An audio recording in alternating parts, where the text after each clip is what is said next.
So I'd like to begin. Can you share with us some personal memories of your father? Sure.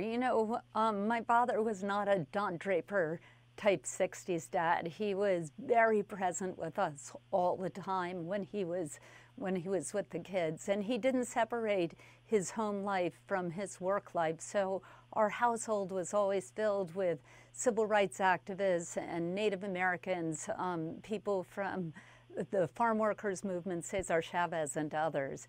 But Daddy always had time for the kids. So I had 7 brothers and 3 sisters. There were plenty of battles in our household, and he would always follow the same pattern if we fought with each other. I remember one time I was fighting with my brother Michael.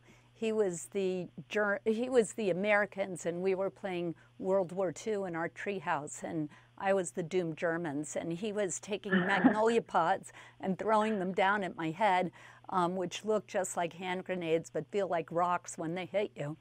And I took one hit too many, and I scrambled out of the treehouse and ran into my father's study and jumped in his lap with tears streaming down my face.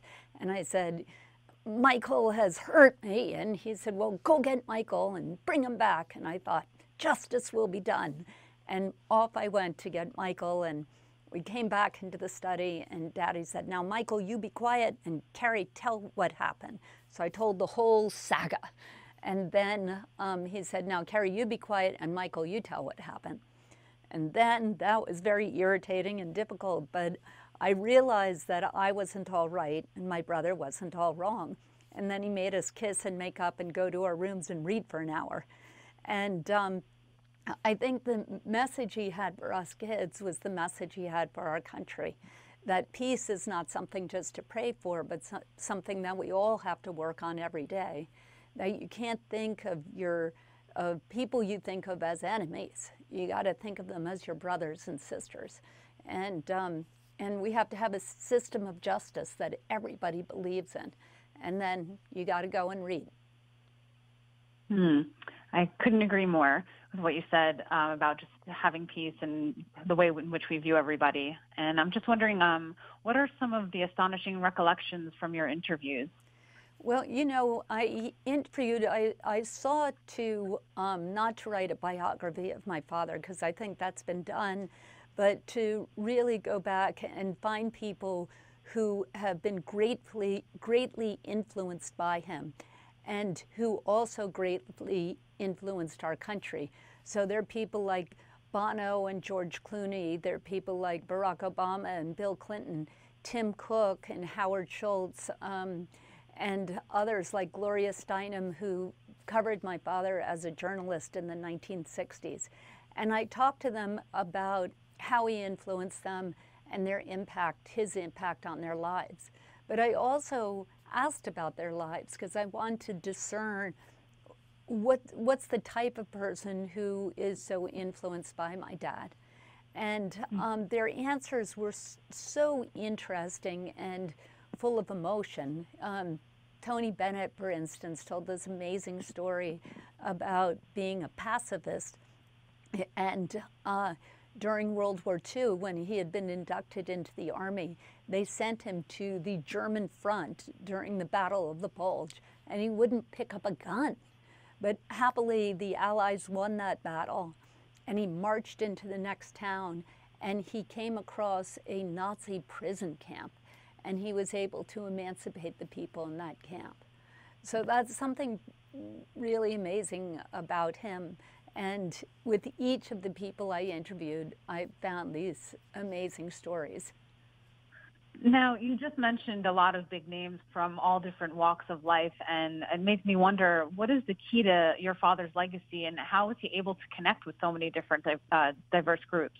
Well, I think he really called forth the best in all of us. He had this vision of America. He said he said peace and justice and compassion towards those who suffer. That's what the United States should stand for. And that's what I'll do if I'm elected president of the United States. I think people are yearning for that today. I think if they're from red and blue, black and white, young and old, rich and poor, all of us want a country that's based on peace and justice and compassion. And that's what we want in our lives, that's what we want in our communities, that's what we want in our schools. So that kind of positive message is so important today when we're feeling so many divisions in our country. Hmm. And what was his understanding of young people and their need to give voice to their concerns? Well, you know, my father was young. He was 36 when he became Attorney General of the United States at the height of the Civil Rights Movement, during the Cuban Missile Crisis. But he always believed in the power of youth, and wherever he went in the world and into towns and cities across the United States, he made a point of going to university campuses. And he believed very strongly in the power of youth to create change.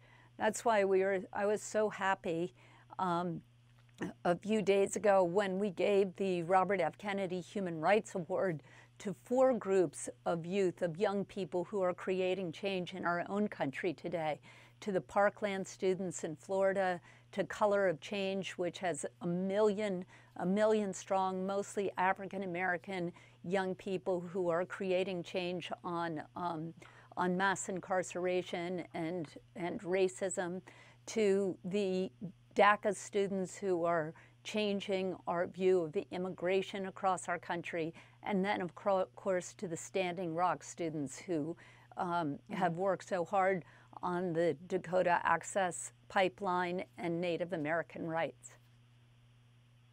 Well, it's lovely to hear, but I'd love to just lastly ask you one more question. I'd love to know a little bit more of what Robert F. Kennedy's call for each of us is to find the courage within. Can you share a little bit about that? Yeah, well, you know, my father talked about moral courage. He said, moral courage is a rarer commodity than bravery in battle or great intelligence. Yet it is the one vital quality for those who seek to change a world which yields most painfully to change. And he described moral courage not as standing up to your enemies, but of standing up to your friends, standing up to your community, standing up to the people with whom you work, and saying what we're doing is wrong. When you see something wrong, calling it out. And I think that's so vitally important today, stopping the bullies. You know, one of his colleagues said you could wrap up Bobby Kennedy's life in the phrase, get your boot off his neck. And Daddy really did spend his life doing that, and I think we need more of that today in our own country and around the world.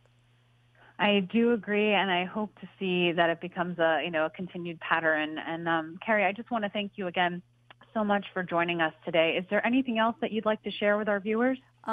Go buy the book, Robert F. Kennedy, Ripples of Hope. It's a great read, it's a fun read, and it's perfect for summer. Well, thank you very much again. It's a great read, and the work that you're doing is wonderful. And it was a pleasure to speak with you this morning. So thank you again, and good luck to you in all of your endeavors. Thank you. Thank you. Have a great one. Bye-bye.